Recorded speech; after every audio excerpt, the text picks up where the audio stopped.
akhirnya kita nggak bisa lewat. Itu namanya STEMI.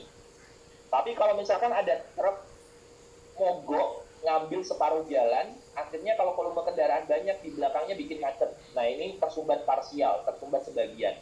Nah ini namanya NSTEMI. Tetapi kalau uap gimana?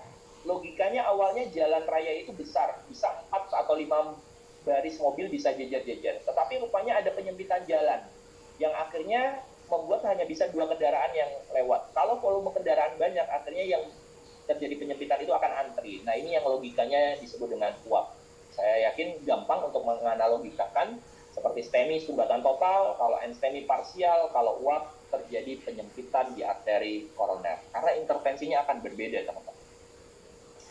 Arti di STEMI jelas ada EKG, ada ST elevasinya. Tetapi kalau NSTEMI sama uap gimana? Nggak ada ST elevasinya. Yang ada apa? Yang ada bisa terjadi ST depresi, bisa terjadi T inverted. Dan ini kemarin sempat saya jelaskan waktu di materi EKG. Berarti kalau STEMI jelas, pasti ada ST elevasinya. Tetapi kalau NSTEMI sama uap, nggak ada ST elevasinya. Yang ada apa? Bisa terjadi T inverted, bisa terjadi ST depresi. Bisa terjadi salah satu atau bisa terjadi dua-duanya sekaligus. Nah, terus bedanya uap sama NSTEMI di mana? Perbedaannya adalah di pemeriksaan yang ketiga, yaitu pemeriksaan enzim jantung. Yang sering dicek adalah creatinine kinasa atau CK, myocardben, CKMB, atau troponin.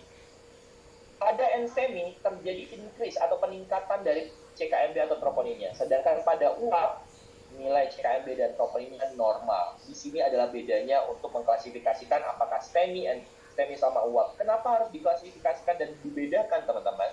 Karena intervensinya berbeda. Nanti akan saya jelaskan versinya Amerika dan versinya Eropa, gimana perbedaannya. Makanya teman-teman harus paham dulu mengklasifikasikan apakah dia masuk kategori STEMI, NSTEMI, atau Unstable Angina Pectoris.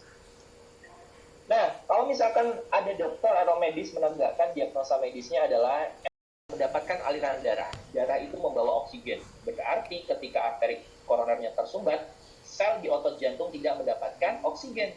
Sehingga sel akan melakukan metabolismenya tanpa oksigen yang disebut dengan metabolisme anaerob, gitu kan? Ketika metabolisme anaerob terjadi, apa yang terjadi? Akan meningkatkan asam laktat, laktatnya meningkat. Ketika laktat meningkat, dia akan mengirimkan ke neurotransmitter otak yang akhirnya menyebabkan terjadinya chest pain atau nyeri dada. Makanya rata-rata pasien dengan serangan jantung rata-rata terjadi nyeri dada.